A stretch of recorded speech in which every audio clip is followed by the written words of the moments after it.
Hello students. So I hope that you have understood the last topic that we have discussed.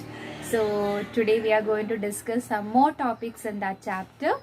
So before starting with our topics, let me tell you one thing.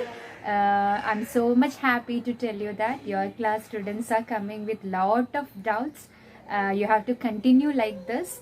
It should not be like in the first 1 or 2 days you'll be coming with some doubts, and after that that spirit will become faded out. You should not be like that. This spirit should be there. It should be maintained whole year. Okay, so I welcome all your doubts. I'm so much happy to clear all your doubts also. So let us watch today's topic.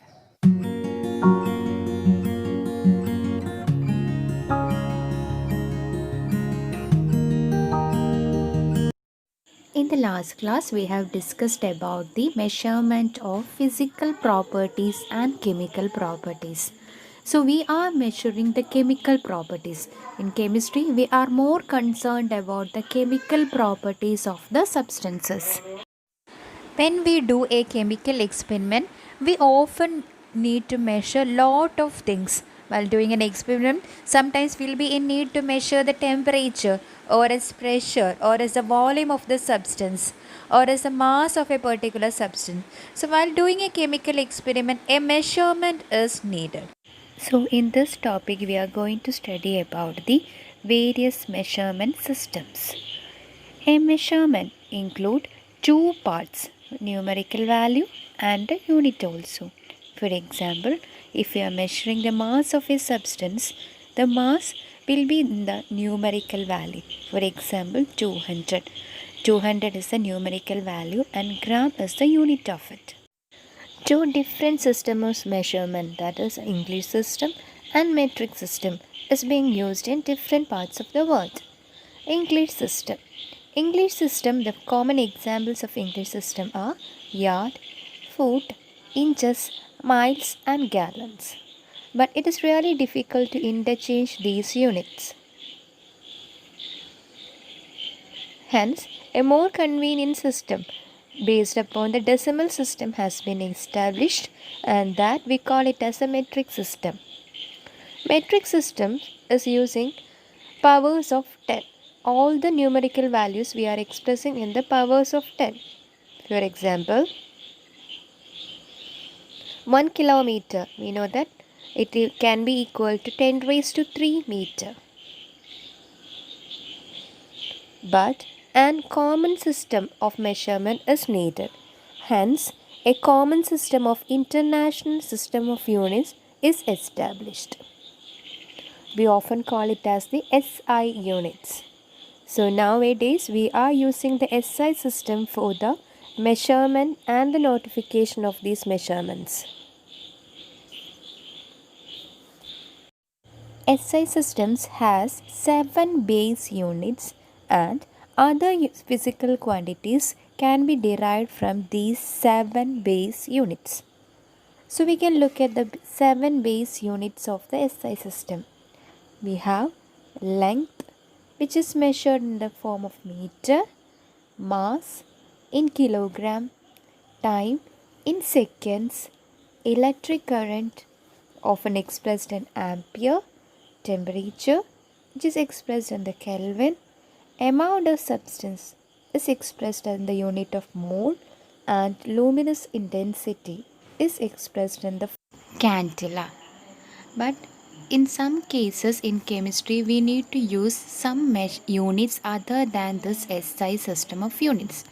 For example, normally mass in the SI units it is kilogram, but sometimes it will be needed for us to measure the mass in terms of gram and the temperature in degrees Celsius. So that can also be even used. Then in SI units, normally if we want to express any decimal points like 10 raised to minus 3, that power we will be using some prefixes to denote that power. For example, if it is 10 raised to minus 3, we will add milli over there, millimeter. So milli indicates 10 to the power of minus 3, and If it is 10 raised to minus 2, we will be using the term centi. So centi denote the 10 to the power of minus 2. So these prefixes are often used in the chemistry to denote the power of the 10. The commonly used prefixes are, so these are the commonly used prefixes in SI system. So in order to express a particular multiple, we will be using these prefixes. So among this, the most important one are 10 raised to minus 2, which is expressed as pico, 10 raised to minus 9 nano, 10 raised to minus 6 micro, 10 raised to minus 3 milli, 10 raised to minus 2 centi, 10 raised to minus 1 deci, and 10, which is expressed as deca. So these are the most important prefixes that we often use in the SI system. So now we are going to study some of the terms that we often use in chemistry. So the first one is mass and weight. Is there any difference between mass and weight, or is it same itself? So what is this mass and what is this weight? So we can look that one first. What is mass? So mass is the amount of substance or amount of matter present in a substance. We call it as the mass. But weight is something else. What is weight? Weight is the force exerted by the gravity on a substance. Force exerted by gravity on a substance, we call it as the weight. So mass and weight both are different. So mass is the amount of matter present in a substance, whereas force exerted by the gravity on a substance, we call it as the weight. Mass of a substance will be constant. From wherever we measure the mass of a substance, it will be constant itself. But weight, since it is because of the force exerted by the gravity, if we measure the weight of a person in different planets, it can vary, right? Because suppose we are measuring the weight of a person in earth. On earth we have measured it. The same person's weight, if we are going to measure it on moon, it will be different, because the gravitational force will be different in different places. So moon's gravity is only 1/6 of that of the earth. So moon's gravity is 1/6 of the gravity exerted on the earth. So what will happen? The weight of that person on the earth and the moon will be different itself. But since mass is only the amount of matter present in it, it will be same itself. For example, suppose a person weight is 1200 Newton in earth. On moon, it will be only 1/6 of the gravity which is present on the moon. So what will be the weight of that person on moon? It will be 200 Newton only. So have you understood the difference between mass and weight? Okay, now what is the SI unit of mass? We have already discussed the SI units of 7 basic units in the previous session. Okay, so what is the SI unit of mass? Mass is often expressed in kilograms. But weight, since it is a force exerted by the gravity, so it's like a force. So what is the unit of force? Newton. So Newton is the unit of force. So same unit will be there for the weight also. So the unit of weight is also Newtons. So the next topic that we are going to study is the volume. What is volume? Volume is the space occupied by a substance. Amount of space occupied by a substance is known as its volume. Suppose if you are keeping a box or a table, what is the amount of space required for that particular table or box? That is its volume. Hence, volume can be expressed as length into width into height, because we are considering the volume in a three-dimensional manner. So a particular substance needs some space to occupy. So it contains length, it contains width and height also. So length unit is meter, again width meter, height is equal to meter. So it will be equal to meter cube or cubic meter. So this is the SI unit of volume, cubic meter or meter cube. Suppose if the volume is occupied by a particular liquid, so how can we measure the volume of a liquid? We know that volume of a liquid is often we are expressing in terms of liter. But liter is not the SI unit of volume. So how can we convert this liter into SI unit?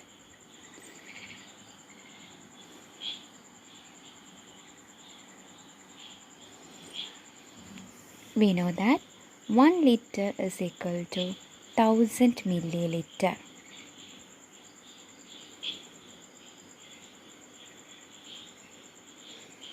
Suppose 1 ml of liquid is occupying in this box. So we have 1 ml of liquid. It is occupying in this box. That box has a length of 1 centimeter, width of 1 centimeter, as well as height is also 1 centimeter.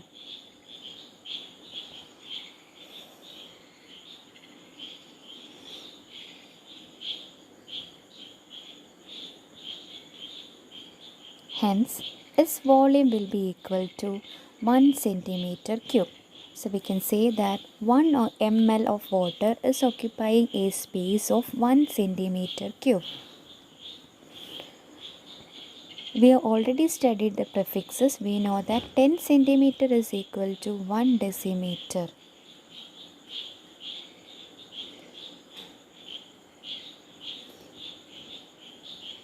One ml is equal to 1 centimeter cube. So 1000 ml will be equal to 1000 centimeter cube.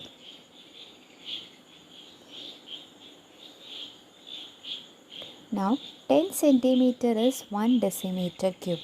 So how can we convert 1000 centimeter cube into decimeter? 1000 centimeter cube is 10 centimeter into 10 centimeter into 10 centimeter.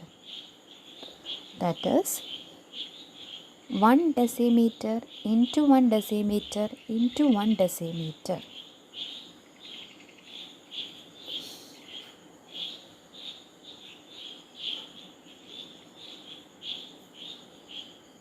Hence, we can say that 1000 centimeter cube is equal to 1 decimeter cube. Hence, 1 liter can be equated to 1 decimeter cube. So 1 liter of liquid can occupy a volume of 1 decimeter cube. Okay, so the next topic that we are going to study is about the density. Density. What is a density? So we have already studied about the mass and the volume also. So density gives us a relationship between mass and volume. So what is this density? So we can define density of a substance is the amount of mass per unit volume. So, what is density? Density is the amount of mass per unit volume. So, in a unit volume, what is the mass present in it? So, what is the number of particles present in it? So, that was given by the density. Suppose I have taken two boxes. Suppose these two boxes have the same volume. So in the first box, there are a lot of particles are there, but these particles are very closely arranged. So look at the first diagram. So the particles are closely arranged. So in the next box, the particles are far apart. They are not closely arranged. They are far apart. So in which of these boxes will be having more density? The first box. First box will be more dense. Why? Because it has more number of particles. Particles are closely packed, hence there are more number of particles are there, and there will be more mass also will be present over there. Hence, the first box is more dense. That is why we are saying that solids have more density than liquid, and the last it will be the gas, because in the gas the particles are very far apart, and hence what will happen, its density will be very less also. So how can we define the density? Density is the amount of mass per unit volume. So if a particle is more dense, that means there are lot of particles present in it. The particles are very closely packed. Solids are more dense because the particles are very closely arranged in the solids. So a particle is more dense means it has more number of, or matter is more in that particular substance. Okay. So what is the SI unit of density? Mass. The SI unit of mass is kilogram, and SI unit of volume is meter cube. So hence the SI unit of density is kilogram per meter cube. Kilogram per meter cube is the SI unit of density. So next is the temperature. So there are three common scales to measure the temperature. So we are using three common scales to measure the temperature. They are degree Celsius, degree Fahrenheit, and Kelvin. Okay, so the thermometer readings are based upon these scales. For example, if we are using Celsius scale are calibrated. The thermometer of the Celsius scale are calibrated from 0 to 100 degrees Celsius. We know that 0 degree is the freezing point of water and 100 degrees Celsius is the boiling point of water. So, Celsius scale temperature thermometer will be in between 0 and 100. Now, what about the Fahrenheit scale? Fahrenheit thermometer scale has a range between 32 Fahrenheit to 212 Fahrenheit. Okay. So, how can we convert this Fahrenheit scale to Celsius scale? So, there is a formula for it. Fahrenheit degree is equal to 9 by 5 degrees Celsius plus 32. So, we can use this formula to convert degree Celsius to Fahrenheit and Fahrenheit to degree Celsius. So, degree Fahrenheit is equal to 9 by 5 degrees Celsius plus 32. Next is Kelvin scale that we have already studied. Kelvin scale, how can we convert the degree Celsius to Kelvin? Degree Celsius temperature plus 273.15 will give you the conversion between the Kelvin scale of temperature and degree Celsius scale of temperature.